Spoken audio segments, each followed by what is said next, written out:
Comparison अगर किया जाए इसका की क्लासिक 350 से, चाहे वो हंटर हो, चाहे अगर मैं कंसीडर कर लूँ 440 सीसी की जो हार्ले एक्स 440 है, उससे भी कहीं ज़्यादा बेहतर है मेरे हिसाब से, क्योंकि उसकी जो रिलायबिलिटी, उसके जो पार्ट्स इशू क्वालिटी है वो नहीं है। यहाँ से एक पॉइंट निकल के आती, बहुत इंप्रूवमेंट की गुंजाइश है। मैंने बताया थोड़ा सा पावर इन्हांस होनी चाहिए थी, थोड़ा सा आपको ब्रेकिंग इन्हांस कर देते हैं, हल्का सा सस्पेंशन सेटअप की गुंजाइश थी सही करने की। बाकी ओवरऑल नो डाउट बाइक बहुत ज़्यादा ज़बरदस्त है सिटी में कंसिडर करने के लिए, चाहे वो हाईवे में हो। ओवरऑल बाइक का क्रूजिंग लेवल और स्पीड वगैरह और इनिशियल पिकअप, लीनियर डिलीवरी है कोई नहीं, मगर ओवरऑल बाइक जो निकल के आती है वो काबिले तारीफ़ ही निकल के आती है। सो हेलो, नमस्कार, आदाब, अस्सलाम वालेकुम एवरीवन, दिस इज आपका अपना होस्ट आकिब खान। स्वागत है आप सभी का एक बार फिर मेरे यूट्यूब चैनल पे। सो आज है अपने सामने होंडा की CB350 RS, जो बेसिकली अपनी बाइक है।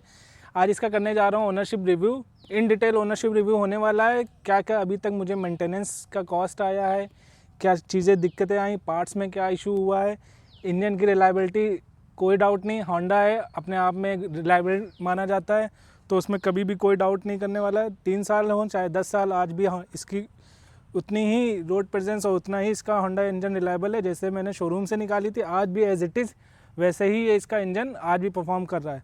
सो बात करूँगा हर एक चीज़ के बारे में, इन डिटेल ओनरशिप रिव्यू होने वाला है। और टोटल मुझे जो टाइम ड्यूरेशन हो गया है इस बाइक को ऑन करते हुए 3 साल हो चुके हैं। 24 जुलाई 2026 को ये कम्प्लीटेड हो गए हैं 3 साल इसमें, और आज है 1 अगस्त, तो इसका ओनरशिप रिव्यू बना रहा हूँ मैं। और जो ऑडोमीटर में गाड़ी चल चुकी है वो 20,000 किलोमीटर के आसपास चल चुकी है। अभी वो मैं दिखा दूंगा आपको जब हर एक चीज़ के बारे में शो करूंगा। तो गाइस, जो लोग भी चैनल पे नए हो, चैनल को सब्सक्राइब कर दीजिएगा, वीडियो को लाइक कर दीजिएगा, बेल आइकन दबाना ना भूलें। तो चलिए एक बार इसका वॉक ओवर कराते हैं, देन इसके हर एक चीज़ के बारे में आपको बताता हूँ। सबसे पहले तो मैं आपको दिखा दूँ इसका ऑडोमीटर। ये देख सकते हैं, एक गाड़ी चल चुकी है 20,000, में भी डिस्प्ले हो रहा है 20,072 किलोमीटर चल चुकी है, 20,072 किलोमीटर। और माइलेज तो आपको पता है, इस बाइक का माइलेज अभी जो मुझे सिटी में मिल रहा है वो 30, देखिए 33 मिल रहा है। ऑन डिस्प्ले 33 शो हो रहा है, तो ये ऑलमोस्ट 32 से लेकर 34 करता है, और कभी कभी ज़्यादा डिपेंडिंग अपॉन राइडिंग स्टाइल कि आप कैसा चला रहे हैं। तो हार्शली मुझे ज़्यादा से ज़्यादा 30 से 32 kmpl मिल जाता है। और इस बाइक को गाइस अभी तक जो इश्यूज़ आए हैं, सबसे पहले उसकी बात कर लेता हूँ। सबसे पहला जो इशू गाइस आया था ये है फ्रंट वाला मडगार्ड। इसमें मैंने जो एक्सटेंडर लगाया था, जनरली लोग क्या करते हैं CB350 RS को लेने के बाद सबसे पहली जो उनको दिक्कत होती है वो मड वाली। देख सकते हैं आगे से जो इंजन में ज़्यादातर मड स्प्लैश आते हैं, वो इस तरह से इसको पूरी तरह से जकड़ लेते हैं, और ज़्यादातर ये सब पूरा जो पार्ट्स हैं ये सब गंदे हो जाते हैं। देख सकते हैं आप, पूरा दिख रहा होगा। तो जनरली इसका लोग कार्बन रेसिंग का या अदर जो आफ्टर मार्केट आता है फेंडर, वो लगा लेते हैं, तो उससे स्प्लैशेस वगैरह तो बच जाते हैं। बट उससे जो ज़्यादातर दिक्कत होती है वो ओरिजिनल मडगार्ड इससे ब्रेक हो जाता है। वो ज़्यादा से ज़्यादा आपका लॉन्ग लास्ट करेगा 6 महीने, 6 से 7 महीने, उससे ज़्यादा नहीं करता। क्योंकि मैं खुद 6 महीने लगाने के बाद मेरा ये जो फ्रंट ओरिजिनल मडगार्ड है वो यहाँ से हाफ ब्रेक हो गया था। आपने देखे होंगी पुरानी वीडियोज़ में, मैंने जो ज़्यादातर वीडियो बनाई है उसमें तो यहाँ से हाफ ही था। उसके बाद मैंने ये ओरिजिनल फिर से लिया नया, तब जाके इसके बाद मैंने कोई भी फेंडर नहीं लगवाया।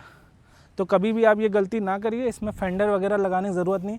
अब हाँ, एक चीज़ और लगा सकते हैं कंपनी ने या आफ्टर मार्केट में, अब आपको एक नायलॉन वाला फेंडर आने लगा है, तो नायलॉन का फेंडर लगा के आप इससे स्प्लैशेस वगैरह बचा सकते हैं। बट आप प्लास्टिक का या कोई आफ्टर मार्केट फेंडर यूज़ ना करें। सो गाइस, अभी इस 20,000 किलोमीटर पे और जो दिक्कत आई है, सबसे पहले आप लोगों की ये भी शिकायत होती है इन 3 साल में या ज़्यादा से ज़्यादा 20,000 किलोमीटर मैंने जो चलाई है, इसमें पेंट क्वालिटी को इशू आता है, वियर एंड टियर कहीं पेंट में दिखता है कि नहीं दिखता। सो ऑफ कोर्स दिखता ज़रूर है। अब 3 साल चलाने के बाद तो वियर अपने पेंट की क्वालिटी आपको दिखा देता हूँ कहाँ कहाँ पे इशू आता है। ये देख सकते हैं शॉकर पे पेंट जाने लगा, इसकी पेंट क्वालिटी यहाँ से रिमूव हो रही है। और बात करूँ यहाँ से ये साइलेंसर में बेसिकली ये जो है, ये तो यहाँ पे पिलियन जब बैठता है उसको पैर रखने की वजह से ये हुआ। और ये जितनी भी स्क्रैचेस हैं यहाँ पे जो पेंट के इशू हुआ है, ये सब कुछ हुआ इसलिए क्योंकि ये बाइक इधर राइट साइड दो या 3 बार गिर चुकी है। मुझसे नहीं गिरी है, 1-2 बार जानवर से गिरी है, तो उन्होंने मतलब उसके जानवर के धक्के से लग गई थी, तो इस वजह से गिर गई थी। तो ये ज़्यादातर स्क्रैचेस उसी से आए हैं। वैसे यहाँ पे कोई दिक्कत नहीं। और जो दिक्कत आई है वो इसके लेग गार्ड के पेंट के इशू में यहाँ पे देख सकते हैं, ये लेग गार्ड के पेंट इशू हो रहा है, यहाँ से निकल रहा है। और दिखा देता हूँ आपको, ये यहाँ पे जो साइलेंसर है वो येलोइश ज़रूर हो जाता है, तो इसके लिए आपको या पॉलिश या आपको यहाँ पे पेंट यूज़ करना पड़ेगा। यहाँ पे आप कुछ नहीं कर सकते। और मैं दिखा दूँ आपको तो और कहाँ पे,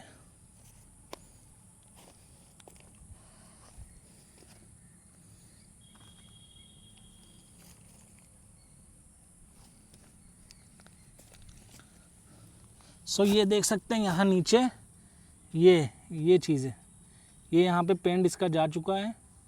और ये यहाँ पे भी ये देख सकते हैं, ये इसका पेंट मिट्टी नहीं है, ये इसकी पेंट रिमूव हो चुका है। तो ये थोड़े से पेंट इसके वियर एंड टियर इश्यूज़ दिख रहे हैं। लेग गार्ड पे ज़्यादातर हमारे हिसाब से जितनी भी मैंने आफ्टर मार्केट या कंपनी में इसकी एसेसरी लगवाई है, लेग गार्ड वगैरह उसमें ज़्यादातर आपको देखने को मिलेगा। बाकी बाइक में आपको कहीं कहीं पे एक दो जगह देखने को मिल जाएगा ये 3 साल के ड्यूरेशन में। बाकी देख सकते हैं नट बोल्ट के पास यहाँ पे भी लेग गार्ड ही है, यहीं पे दिख रहा है आपको। और इंजन में कोई भी ऐसी कोई पेंट क्वालिटी वगैरह इशू नहीं देखने को मिला, कहीं पे भी पेंट चिप ऑफ नहीं हो रहा है। और ये देख सकते हैं, ये इसके पास ये हो रहा है साइड स्टैंड के पास। साइड स्टैंड ज़्यादातर ये लड़ा करता है इसमें, इस वजह से इसकी वजह से यहाँ पे भी पेंट क्वालिटी इसकी यहाँ पे जा रही है, देख सकते हैं। सेम ऐसे ही ये इसके सेंटर स्टैंड में भी कहीं कहीं पे ये देख सकते हैं इशू आ रहा है। और बाकी रस्टिंग वगैरह का इशू, अभी बारिश रेनी सीज़न चल रहा है तो रस्टिंग में ज़्यादातर आपको चेन में देख सकते हैं यहाँ रस्टिंग देखने को मिल जाएगी। और जो आपको रस्टिंग देखने को मिलेगी ये इसके शॉकर पे देखने को मिलेगी, ये देख सकते हैं ये रस्टिंग इश्यूज़ हैं, वो बारिश की वजह से हैं, तो इसमें कोई आपको ज़्यादा दिक्कत नहीं होगी। ये बारिश वगैरह हम जब भी आप बाइक चलाएंगे बारिश में लाके खड़ी करेंगे तो पानी जम जाता है, इस वजह से थोड़ा बहुत रस्ट लगेगा। और जो पेंट की इशू है ये ग्रैब रेल पे है, ये यहाँ पे गया इसका पेंट, और ये यहाँ पे साइड में देख सकते हैं इसका पेंट जा रहा है। ज़्यादातर मैंने बोला ना, जो भी मैंने आफ्टर मार्केट एसेसरीज़ लगवाई हैं उसमें पेंट क्वालिटी इश्यूज़ ज़्यादा हुआ है, पेंट चिप ऑफ हो रहा है। ये देख सकते हैं साइड इसके लेडीज़ फुट रेस्ट में भी पेंट इसका जा रहा है। और यहाँ पे ये रस्टिंग लग रहा है नट बोल्ट में, वो भी इसलिए ही है, बताया भी मैंने बारिश की वजह से। तो ये थोड़ी बहुत सब चीज़ें हैं जहाँ पे ज़्यादातर पानी पड़ता है, इस वजह से रस्टिंग वगैरह का इशू हो रहा है। और ये देख सकते हैं अंदर यहाँ पे ये आगे के हैंडल पर यहाँ पे आपको रस्टिंग वगैरह देखने को मिल जाएंगी। और थोड़ा सा एक आध जगह ये देख सकते हैं पेंट भी चिप ऑफ हो रहा है। तो ये बहुत नॉर्मल बात है, यहाँ पे आपको ज़्यादा डरने की ज़रूरत नहीं है। इस 3 साल में अगर आपको कहीं कहीं पे मामूली माइनर से पेंट चिप ऑफ हो रहा है, पेंट का वियर एंड टियर ज़्यादातर आपको नहीं तो आफ्टर मार्केट एसेसरीज़ में या एसेसरीज़ में देखना पड़ेगा कंपनी की, और वैसे कोई ज़्यादा डरने की बात नहीं है। तो ये इसका है ओवरऑल पेंट की क्वालिटी। ओवरऑल तो पेंट क्वालिटी ज़बरदस्त है, ऐसा एज सच मुझे कहीं भी टैंक पे इसलिए नहीं क्योंकि यहाँ पे PPF है, और यहाँ साइड पैनल्स वगैरह, यहाँ इंजन पे देख सकते हैं, यहाँ पे एज सच कोई पेंट क्वालिटी इशू नहीं हुआ है। और जो इसकी यहाँ पे पेंट क्वालिटी वगैरह है वो भी बहुत ज़्यादा ज़बरदस्त है। तो इन सब जो मेन जगह हैं वहाँ पे आपको कहीं भी वियर एंड टियर पेंट का नहीं देखने को मिलेगा। सो गाइस, जो आफ्टर मार्केट अभी इन 3 सालों में काम करा चुका हूँ वो बात उन्हीं चीज़ों की कर रहा हूँ। और रिसेंटली अभी जो मैंने चौथा काम कराया है टेल टाइडी पे करवाया है, तो इससे पीछे का लुक ज़्यादा और इन्हांस हो गया है। देख सकते हैं इस तरह से ये लुक आता है, तो पीछे से काफ़ी ज़्यादा सेक्शन ओपन हो गया है। और इधर से भी देख सकते हैं, तो पहले जो इसका टेल था लुक वो यहाँ पे आके नंबर प्लेट इसकी यहाँ पे आती थी, तो मैंने इसकी ये नंबर प्लेट को इधर हाफ़ करा के नंबर प्लेट अंदर की तरफ इंसर्ट करा दी। और इंडिकेटर इसके लिए ये इसके साथ ही जो इसका टेल टाइडी है ये इसमें लग के अटैच हो गए। तो इस तरह से पूरा सिस्टम हुआ है। अगर इसका भी आपको वीडियो देखना तो ऊपर आई कार्ड बटन डिस्प्ले हो रहा है, वहाँ जाके वीडियो चेकआउट कर सकते हैं। वहाँ से आपको सब कुछ चीज़ें पता हो जाएंगी कि कैसे क्या मैंने इसका कराया प्रोसेस। और टेल टाइडी वगैरह मैंने कहाँ से ली उसका भी लिंक आपको दिख जाएगा। और बाकी हैंडल बार रेज़र मैंने कहाँ से लिए, फ्लिपकार्ट वगैरह से लिए हैं। इसकी भी कॉस्ट 850 या 900 के आसपास पड़ी थी, उसका भी लिंक आपको मिल जाएगा डिस्क्रिप्शन बॉक्स में या ऊपर आई कार्ड बटन में वीडियो दिख रही होगी, वहाँ जाके चेकआउट करके आप परचेज़ कर सकते हैं। अब फिफ्थ चीज़ की बात करते हैं गाइस, तो हो गई हैंडल ग्रिप्स, अब ये रेज़र की। अब ये बात करते हैं इसके ग्रिप कवर की। तो ग्रिप कवर तो बेसिकली मैंने आफ्टर मार्केट लिए हैं, बहुत ज़्यादा कॉस्टली नहीं, 120 रुपीज़ के थे, तो 2 सेट लिए हैं जो 240 के पड़े हैं। इससे भी थोड़ा सा बाइक का जो आगे से लुक आ रहा है, थोड़ा सा बाइक मुझे आगे से ज़्यादा पर्सनली बल्कियर लगने लगी। जितनी पहले स्टॉक में नहीं लगती थी उतनी अब मुझे ज़्यादा लगने लगी है। तो इस तरह से इसके ग्रिप कवर वगैरह देख सकते हैं, ये इसके ग्रिप कवर हैं। और जो 6 चीज़ मैंने ली है वो बार एंड मिरर्स, ये देख सकते हैं बार एंड मिरर्स मैंने लिए। इसका भी व्यू ज़बरदस्त आता है, पीछे से इस तरह से व्यू आ रहा है, कोई भी दिक्कत नहीं है, बहुत ज़बरदस्त व्यू है। और उसके ज़्यादा लूज़ भी नहीं होते, ज़्यादातर शिकायत आती है कि लड़ते हैं तो ये लूज़ हो जाते हैं चलने में, मगर मैंने जब से लगवाए एक बार भी लूज़ नहीं हुए। अपने पास एलेंके एक वगैरह ज़रूर रखे रहें जिससे आपको टाइट करने में आसानी रहे, और आप अपने अकॉर्डिंग ये एंगल वगैरह चेंज कर सकते हैं। इसमें पूरा 360 डिग्री ये रोटेट होता है, आप अपने अकॉर्डिंग इसका एंगल भी चेंज कर सकते हैं। तो इसको भी मैंने फ्लिपकार्ट से परचेज़ किया था, ये भी जाके आप चेकआउट कर सकते हैं। और गाइस बात करते हैं तो एक छोटी सी चीज़ और है जो मुझे पर्सनली काफ़ी ज़्यादा फील देती है, होंडा CB350 RS की चेन, जो मुझे काफ़ी ज़्यादा बेहतर लगी पहले की चेन से। तो इसको भी जाके आप चेकआउट कर सकते हैं। और जो इसके अलावा मैंने लास्ट चीज़ जो चेंज कराई है, स्टॉक से आफ्टर मार्केट चेंज करा दिया, वो इसका हॉर्न भी है। एक बार मैं इसका हॉर्न भी आपको सुना दूँ। हॉर्न जो मैंने लगवाया वो मिंडा के हॉर्न है, पल्सर 220 के हॉर्न जो आते हैं, मैंने वही लिए थे आफ्टर मार्केट। आप इसको भी ऑनलाइन जाके चेकआउट कर सकते हैं, आसानी से मिल जाएगा। एक बार इसके हॉर्न की भी आवाज़ सुना देता हूँ। तो पहले से ज़्यादा अब इसकी आवाज़ बहुत ज़्यादा बेसी हो गई। बहुत पहले क्लासी आवाज़ आती थी। इसका जो स्टॉक हॉर्न है, ज़्यादातर लोगों की ये भी शिकायत होती है कि RS का हॉर्न बहुत ज़्यादा लो साउंड करता है और बहुत ज़्यादा अच्छा परफॉर्म नहीं करता है। तो इसीलिए मुझे सिंगल हॉर्न था इसमें, RS में सिंगल ही आता है। हाइनेस वगैरह CB350 में आपको डुअल हॉर्न मिलता है, तो इसमें भी कंपनी को देना चाहिए था डुअल हॉर्न, जिससे थोड़ा सा अच्छा साउंड करे। इतना ज़्यादा भी नहीं होना कि दूसरों को ज़्यादा प्रॉब्लम दे, बट इतना आवाज़ आनी चाहिए कि करीब करीब वालों को सुनाई दे। और थोड़ा लगे कि ये 350cc कैटेगरी की बाइक है, उससे लगता था कि कोई 100 या 150 सेक्शन की बाइक है। तो अभी कैसा लगा आपको इसका हॉर्न की आवाज़, कमेंट करके ज़रूर बताइए। बात करते हैं बाइक कैसा परफॉर्म किया है अभी तक सिटी में, हाईवे में और बाकी ज़्यादातर एरियाज़ वगैरह में। तो सबसे पहला जो ड्रॉबैक के बारे में बात करता हूँ मैं, वो इसका है रेनी सीज़न में। तो आप भी जानते हैं जितने भी RS ओनर्स हैं और जितने भी हाइनेस वगैरह में तो आगे अच्छा खासा मडगार्ड आपको देखने को मिल जाता, मगर रियर से फिर भी आपको ज़्यादातर स्प्लैश देखने को मिलते हैं। तो इसका दोनों से ही ज़्यादातर सेक्शन ओपन रहता है, फ्रंट से भी और रियर से भी। तो यहाँ पे बारिश में सबसे ज़्यादा दिक्कत इसीलिए आती है कि यहाँ से भी आपको काफ़ी ज़्यादा बारिश के कीचड़ और मड वगैरह बहुत देखने को मिल जाता है, और सेम इसमें आगे से भी। तो ये पहला ड्रॉबैक हो गया। और दूसरा ड्रॉबैक ये है, कभी भी आप इसको कीचड़ या बहुत ज़्यादा वैसे बारिश वाली मतलब सिटी से अलावा अगर आप गांव वगैरह या कहीं इसको लेके जाते हैं ऑफ रोडिंग वाली जगह पे, तो देखेंगे बहुत ज़्यादा। अगर मैं आपको एक वीडियो दिखा रहा हूँ, आप देख सकते हैं बी रोल में। तो यहाँ पे देख सकते हैं मैंने जो आप बाइक को निकाली थी, बहुत ज़्यादा यहाँ पे कीचड़ वगैरह था, बहुत ज़्यादा बारिश हुई थी, तो यहाँ से ये बाइक निकल बिल्कुल नहीं रही थी। क्यों नहीं निकल रही थी? इसका आगे का टायर तो फिर भी थोड़ा सा कोशिश कर रहा था निकलने की, बट पीछे से इसकी बहुत ज़्यादा टायर की स्लिप हो रहा था, आगे बिल्कुल नहीं बढ़ रहा था और बहुत ज़्यादा घूम रहा था, राउंड कर रहा था। तो वहाँ से इसकी ग्रिपिंग वगैरह मुझे लगी कि बहुत ज़्यादा बेकार है। तो कभी भी आप ये गलती ना करिएगा कि इसको कभी आप कीचड़ में कुदा के ले जाएं तो आप सोचें कि आप इसको निकाल ले जाएंगे। नहीं, ऐसा बिल्कुल नहीं होगा। ये बारिश के लिए गाड़ी बिल्कुल नहीं बनी है। बारिश के लिए बनी है तो सिर्फ और सिर्फ ये रोड के लिए बनी है। आप इसको रोड पे चला सकते हैं। गांव वगैरह एरिया में या कीचड़ ईचड़ वाली जगह में आप कभी भी लेके जाएंगे तो आप इससे फंस सकते हैं। तो मैं अभी रिसेंटली जब गाँव गया था तो मैं झेल चुका हूँ, तभी मैं आपको ये एक्सपीरियंस शेयर कर रहा हूँ कि ये बिल्कुल भी छोटे से कीचड़ में भी ये नहीं निकल पाती है, एकदम से टायर इसका स्लिप करने लगता है। तो ये सबसे पहला एक ड्रॉबैक मैंने और बताया आपको। और दूसरी सिटी में जो इसका परफॉर्मेंस है, तो ओवरऑल सिटी के लिए ज़बरदस्त बाइक है।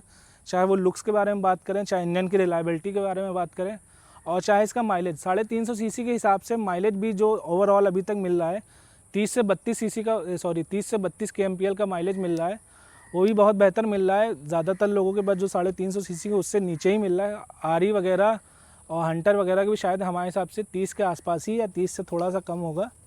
जब से E20 कंपेटेबल हुई तो गाड़ी का माइलेज थोड़ा और रिड्यूस हो गया है।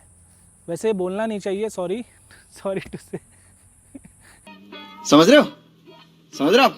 मैं जो रिसेंटली एक माइलेज का भी वीडियो बनाऊंगा सिटी के अंदर, और वो किस फ्यूल के साथ बनाने वाला हूँ ये भी आपको बहुत ज़्यादा देख कर हैरानी रहेगी। तो आप भी वीडियो पे ज़रूर बने रहिएगा ऐसे नए नए अपडेट्स जानने के लिए। और सिटी में इसका परफॉर्मेंस मैंने बताया आपको, माइलेज 32-30 आराम से मिल रहा है। और पावर वगैरह में भी लैग नहीं होती सिटी में। ज़्यादातर पावर आपको लैग कहाँ फील होगा, वो हाईवे में फील होगा। कभी भी आप ग्रुप राइड वगैरह हाईवे पे करते हैं तो थोड़ा सा इसका पिकअप वगैरह कम है, और टॉप स्पीड भी इसकी थोड़ी सी कम है मेरे हिसाब से। लो एंड टॉर्क परफॉर्मेंस भी इतना अच्छा इसका नहीं है, थोड़ा सा टॉर्क इसमें और होना चाहिए था, थोड़ा सा पावर भी इसमें से बढ़ा के देनी चाहिए। जो CB500 अभी लॉन्च हुई रिसेंटली, होंडा ने अभी अपनी 10 बाइक का लाइनअप लॉन्च किया है। तो जैसे CB500 में 27.5 का अराउंड इन्होंने शायद पावर दिया, तो सेम इसमें RS में देना चाहिए था उतना पावर। और जो टॉर्क उसमें है, इसमें जो इसका टॉर्क है 29 न्यूटन मीटर जो इसका टॉर्क है, टॉर्क सेम रहना चाहिए था। टॉर्क में कोई दिक्कत नहीं, थोड़ा सा पावर बढ़ा देते तो बाइक का इनिशियल पिकअप वगैरह में थोड़ा सा स्मूथ और हो जाता और थोड़ा सा बेटर हो जाता। तो यहाँ पे बाइक का पावर लैग करता। जो पावर एंथुजियास्ट हैं उनको यहाँ पे बाइक को थोड़ा सा अंडर पावर फील करा सकती है। क्यों? क्योंकि यहाँ ये बाइक आपके लिए पावर के लिए बिल्कुल नहीं बनी है। अगर आपको पावर सेगमेंट में जाना है तो ट्रायम्फ आपके लिए, स्पीड 400 वगैरह, नहीं तो हार्ले की जो X440 है सेगमेंट वो जा सकते हैं आप, और नहीं तो आप गोरिल्ला 450 वगैरह, बाकी आरी की बहुत सारी बाइक्स हैं वहाँ पे आप जा सकते हैं, वो पावर वगैरह अच्छा प्रोवाइड करती हैं। बट होंडा, मैंने इस बाइक को सिर्फ और सिर्फ इसके नाम से लिया था। मुझे कुछ भी नहीं पता था कि बाइक आगे चल के 3 सालों में क्या परफॉर्म करने वाली है। इस 3 साल में मुझे सिर्फ ये पता था कि मैं होंडा की बाइक ले रहा हूँ। शुरुआत से बचपन से ही मैं जान रहा था कि होंडा की कार्स, होंडा की बाइक्स अपने आप में इंजन में एक ज़बरदस्त रिलायबल मानी जाती है। इसलिए मैंने होंडा के नाम से इस बाइक को परचेज़ किया था। और दूसरा मोटिव ये था कि कभी इन फ्यूचर मैं कहीं राइड पे जाऊँगा तो ये मेरे लिए बहुत ज़्यादा सहायक होगी, मतलब मेरे लिए बहुत ज़्यादा साथ देगी, और कभी भी इसमें कोई इंजन से रिलेटेड मुझे इशू नहीं देखने को मिलेगा। और सेम वही हो रहा है, अभी तक मुझे इंजन से एक भी कोई भी डाउट देखने को नहीं मिला है। बिल्कुल ज़बरदस्त परफॉर्म है। रोड प्रेजेंस के बारे में बात करें, चाहे आप हंटर को खड़ी कर दें इसके बगल में, चाहे आप किसी भी बाइक को खड़ी कर दें X440, इसकी रोड प्रेजेंस की बात ही अलग है। लोग ज़रूर इसका पूछते हैं कि होंडा की बुलेट कब लॉन्च हो गई है। सो गाइज़, अब बात कर लेते हैं इसके चेन की। जैसे 20,000 किलोमीटर चल चुकी है बाइक। 20,000 कितना बताया था मैंने? 20,072, जी हाँ 20,072 किलोमीटर चल चुकी है। तो इसमें जो अब चेन चेंज कराने का टाइम आ चुका है, क्योंकि चेन की जो लिमिट है वो भी पूरी हो चुकी है। चेन को ज़्यादा टाइट नहीं कर सकते हैं, और चेन में देख सकते हैं काफ़ी ज़्यादा एलोंगेशन आ गया है। तो दूसरी ये चीज़ हो गई जिससे चेन को चेंज करना पड़ेगा। थर्ड चीज़ ये होती है कि बाइक के जो इसका स्पॉकेट होता है चेन का, देख सकते हैं इसमें शार्प एजेस बन चुकी हैं, काफ़ी ज़्यादा ये भी घिस चुके हैं। तो ये मेरी अब बाइक की चेन चेंज कराने का टाइम आ चुका है। तो हमारा जो नेक्स्ट वीडियो होने वाला है वो टोटल बाइक की चेन को चेंज कराऊंगा। और जो जो नई मैं चेन लगवाने वाला हूँ वो भी बहुत ज़्यादा ज़बरदस्त होने वाली है। तो वीडियो को खूब सारा प्यार दीजिएगा। और देख सकते हैं ये इसलिए ये डिपेंडिंग अपॉन राइडिंग स्टाइल, अगर आप ज़्यादा हार्श चलाते हैं, किसी की ज़्यादातर 15 से 16,000 किलोमीटर भी चेंज होती है, तो ये आपके राइडिंग स्टाइल पे डिपेंड करता है। जनरली जो बाइक की चेन चेंज होती है वो 10,000 से लेकर 25,000 किलोमीटर के बीच में ही चेंज होती है।